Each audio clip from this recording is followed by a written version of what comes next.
আজকে আমরা ষষ্ঠ শ্রেণীর দ্বিতীয় পর্যায়ক্রমিক মূল্যায়ন 2026 সালের পরিবেশ ও বিজ্ঞান বিষয়ের সম্পূর্ণ উত্তর সহ নমুনা প্রশ্নপত্র এবং সেই সঙ্গে সিলেবাস ও নাম্বার বিভাজন সম্পর্কে আলোচনা করব। তো চলো এই ভিডিওতে আমরা ক্লাস 6-এর সেকেন্ড ইউনিট টেস্ট 2026 পরিবেশ ও বিজ্ঞান বা সায়েন্স সাবজেক্টের এই কোশ্চেন পেপার এবং তার উত্তরগুলো দেখে নিই।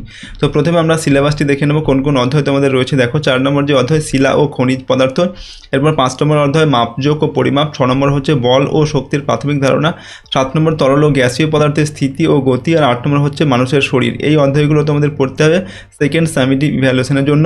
ওকে, এরপর তোমাদের কীরকম প্রশ্ন পরীক্ষা দেওয়া হবে দেখো, টোটাল 50 নম্বরের প্রশ্ন থাকবে এবং সময় থাকবে 1 ঘন্টা 30 মিনিট।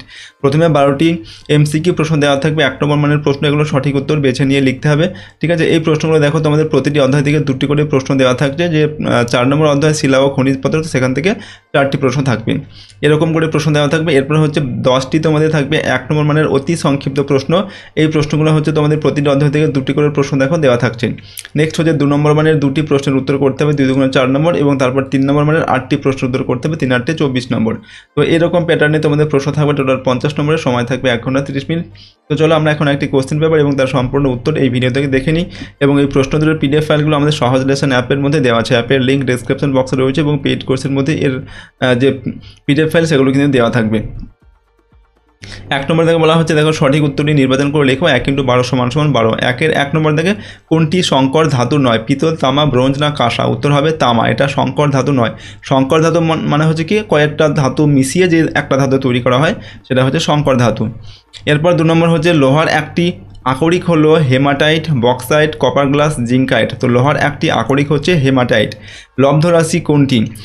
দৈর্ঘ্য, ভর, ক্ষেত্রফল না সময়? তো লব্ধ রাশি হচ্ছে এগুলোর মধ্যে, ক্ষেত্রফল হচ্ছে লব্ধ রাশি। নেক্সট হচ্ছে মানুষের হৃদস্পন্দন মিনিটে 100 থেকে 110 বার, 72 থেকে 80 বার, 90 থেকে 110 বার, কোনোটি নয়। উত্তর হবে 72 থেকে 80 বার। পাললিক শিলা হলো বেলে পাথর, পিউমিস, ব্যাসল্ট না গ্রানাইট? তো পাললিক শিলা হচ্ছে বেলে পাথর। লোহার আকরিক হলো কপার গ্লাস, এরপর বক্সাইট, হেমাটাইট না কিউপ্রাইট? তো লোহার আকরিক হচ্ছে হেমাটাইট। তারপর দেখো, কোনটি চৌম্বক পদার্থ নয়? নিকেল, কোবাল্ট, দস্তা না লোহা? উত্তর হবে দস্তা। কোনটি নবীকরণযোগ্য শক্তির উৎস? সৌরতাপ, কয়লা, পেট্রোল না ডিজেল? উত্তর হচ্ছে সৌরতাপ। তারপর গুপ্তবীজি নয় কোনটি? আম, কুমড়ো, পাইন না ধান? তো পাইন, এটা গুপ্তবীজি নয়। এসআইতে চাপের একক হলো নিউটন, ডাইন, পাস্কাল না কেলভিন? তো এসআই পদ্ধতিতে চাপের একক হচ্ছে পাস্কাল। তারপর সৌরশক্তি খাদ্যের মধ্যে যে শক্তি রূপে আবদ্ধ থাকে সেটা হচ্ছে তাপশক্তি, আলোক শক্তি, রাসায়নিক শক্তি না কোনোটি নয়? তো সৌরশক্তি খাদ্যের মধ্যে রাসায়নিক শক্তি রূপে আবদ্ধ থাকে। উদ্ভিদের বৃদ্ধি পরিমাপক যন্ত্রটি হলো অক্সানোমিটার, আর্ক ইন্ডিকেটর, ক্রেস্কোগ্রাফ, পোটোমিটার? তো ক্রেস্কোগ্রাফ এই যন্ত্রের সাহায্যে উদ্ভিদের বৃদ্ধির পরিমাপ করা হয়।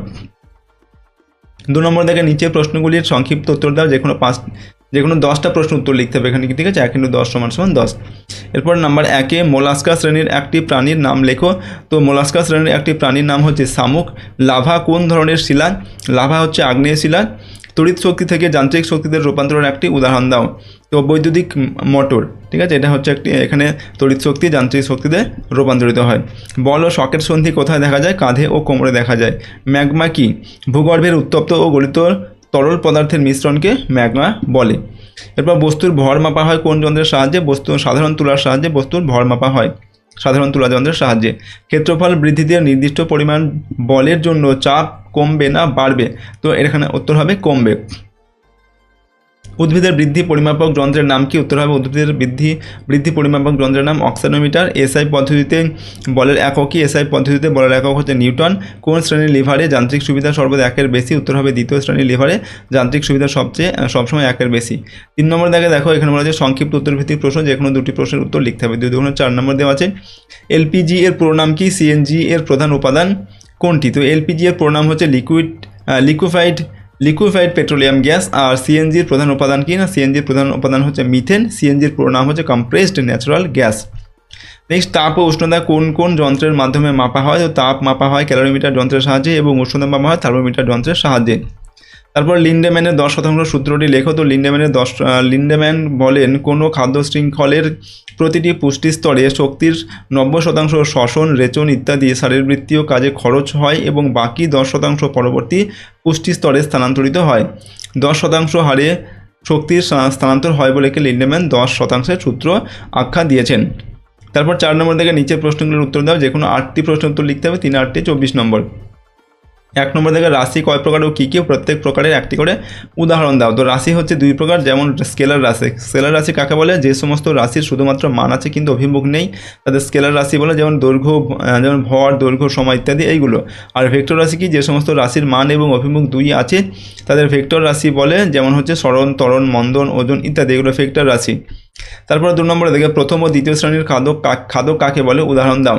তো প্রথম শ্রেণীর খাদক হচ্ছে যেসব প্রাণী সরাসরি উদ্ভিদ থেকে খাদ্য গ্রহণ করে তাদের প্রথম শ্রেণীর খাদক বলে, যেমন ঘাস ফড়িং, মুরগি, গরু, ছাগল, হরিণ, হাতি এইগুলো। আর দ্বিতীয় শ্রেণীর খাদক কারা না? যেসব প্রাণী তৃণভোজী প্রাণীদের খাদ্য হিসেবে গ্রহণ করে তাদের বলা হয় গৌণ খাদক বা দ্বিতীয় শ্রেণীর খাদক, যেমন বাঘ, শিয়াল ইত্যাদি। 3 নম্বরে বার্নৌলির নীতিটি লেখো, গতি শক্তি কাকে বলে। তো বার্নৌলির নীতি কিনা কোনো তরল বা গ্যাস গতিশীল হলে যে স্থানে ওই তরল বা গ্যাসের বেগ বেশি সেই স্থানে ওই গ্যাস বা তরলের চাপ কম হয়। গতিশক্তি কিনা কোনো গতিশীল বস্তু গতিশীল থাকার জন্য যে শক্তি অর্জন করে তাকে গতিশক্তি বলে। পাথর কি কাঁচের সঙ্গে ঠেকিয়ে রাখলে কিছু হয় না, কিন্তু পাথর ছুঁড়ে মারলে কাঁচ ভেঙে যায়। এখানে গতির জন্য পাথরটি ওই কাজ করার সামর্থ্য পায়।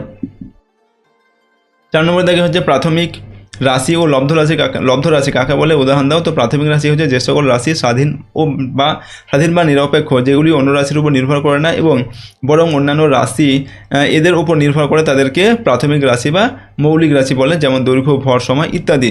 তারপর লব্ধ রাশি, যে সকল রাশি মৌলিক রাশির উপর নির্ভর করে বা মৌলিক রাশি থেকে লাভ করা যায় তাদের লব্ধ রাশি বলে, যেমন হচ্ছে কি কাজ, ত্বরণ, বল, তাপ ইত্যাদি রাশিগুলো মৌলিক রাশিসমূহ থেকে লাভ করা যায় বলে এগুলো লব্ধ রাশি। 5 নম্বরে হচ্ছে টেন্ডন ও লেগামেন্ট কি। টেন্ডন কিনা মাংসপেশির প্রান্তভাগ দড়ি বা রজ্জুর মতো শক্ত হয়ে অস্থির গায়ের সঙ্গে সংযুক্ত হয়, এই শক্ত প্রান্তকে টেন্ডন বলে। লেগামেন্ট কি? পাতলা কাপড়ের মতো কোমল অথচ দৃঢ় স্থিতিস্থাপক যে বন্ধনী দিয়ে অস্থিগুলো পরস্পরের সঙ্গে সংযুক্ত থাকে তাকে লিগামেন্ট বলে। লোহিত রক্তকণিকা ও অনুচক্রিকার কাজ কি। লোহিত রক্তকণিকার কাজ কি না? লোহিত রক্তকণিকা মানব দেহে অক্সিজেন ও কার্বন ডাইঅক্সাইড পরিবহন করে। অনুচক্রিকার কাজ কি? অনুচক্রিকা ক্ষতস্থানের রক্ত জমাট বাঁধতে সাহায্য করে। এরপর আকরিক বা ওর কাকে বলে। পিতল কোন ধাতুর মিশ্রণে তৈরি হয়। যে খনিজ থেকে সহজে এবং সুলভে ধাতু নিষ্কাশন করা যায় তাকে আকরিক বা ওর বলে। পিতল তামা ও দস্তার মিশ্রণে তৈরি হয়। ঠিক আছে। পরের প্রশ্ন হচ্ছে 8 নম্বর দাগে ফসিল বা জীবাশ্ম কাকে বলে। তো পাললিক শিলাস্তরের মধ্যে উদ্ভিদ ও প্রাণীর দেহ বা দেহাংশের প্রস্তরীভূত অংশ বা ছাপকে জীবাশ্ম বা ফসিল বলে। একাইনোডার্মাটা বা কণ্টকত্বক জাতীয় প্রাণীদের 2টি বৈশিষ্ট্য লেখো। এই পর্বের একটি প্রাণীর উদাহরণ দাও। তো 1 নম্বর হচ্ছে এদের দেহে অখণ্ডায়িত গোলাকার এবং পঞ্চ অরীয় প্রতিসম। 2 নম্বর হচ্ছে যৌন জনন পদ্ধতিতে জননক্রিয়া ঘটে। উদাহরণ কিনা তারা মাছ। ঠিক আছে, এর উদাহরণ। এরপর হচ্ছে উদাহরণসহ বিরুৎ আর গুল্ম জাতীয় উদ্ভিদের মধ্যে পার্থক্য লেখো। তো বিরুৎ আর গুল্ম জাতীয় উদ্ভিদের মধ্যে পার্থক্য কি? 1 নম্বর হচ্ছে বিরুৎ জাতীয় উদ্ভিদের আকার ছোট আর গুল্ম জাতীয় উদ্ভিদের আকার হচ্ছে মাঝারি আকারের হয়। বিরুৎ উদ্ভিদের কাণ্ড শাখা ও প্রশাখা নরম হয়, গুল্ম উদ্ভিদের কাণ্ড শক্ত তবে মোটা নয়। এবার 3 নম্বর হচ্ছে কি পার্থক্য দেখো, ধান, সরিষা, ঘাস, কচু ইত্যাদি হচ্ছে বিরুৎ জাতীয় উদ্ভিদ আর জবা, গোলাপ, লেবু ইত্যাদি গুল্ম জাতীয় উদ্ভিদ। তো প্রশ্নোত্তরের পিডিএফগুলো আমাদের অ্যাপের মধ্যে দেওয়া আছে, অ্যাপের লিঙ্ক রয়েছে ডেসক্রিপশন বক্সে। ঠিক আছে, এবং গুগল প্লে স্টোর থেকে তোমরা অ্যাপটিকে পেয়ে যাবে, পেড কোর্সের পিডিএফগুলো দেওয়া থাকবে, সেখান থেকে তোমরা নিতে পারো। আজকে আমরা এই ভিডিওটি এখানে শেষ করছি। সম্পূর্ণ ভিডিওটি দেখার জন্য অসংখ্য ধন্যবাদ।